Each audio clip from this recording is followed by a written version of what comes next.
Assalomu alaykum. Mana aziz obunachilarim, aziz takipchilarim, xush keldilaring. Yaxshimisizlar? Hozir yana qisqa video. Sevgan insoningiz sizdan nima sababdan uzoqlashdi? 3 ta karta olamiz. Sevgan insoningiz sizdan nimaga uzoqlashdi? Bitta boshiga qo'yib qo'yaylik. Nimaga uzoqlashdi? Salbiy ta'sirlar bo'lishi mumkin, chunki salbiy ta'sir orqasidan ham uzoqlashgan bo'lishi mumkin. Karta shunaqa ko'rsatyapti mana. Nimaga uzoqlashdi? Yana aylanib o'rgilib o'sha salbiy ta'sirni ko'rsatyapti.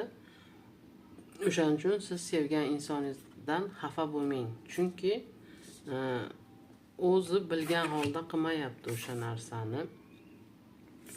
Atrofdan kelgan salbiy ta'sirlar yuzasida sizdan biroz uzoqlashgan bo'lishi mumkin.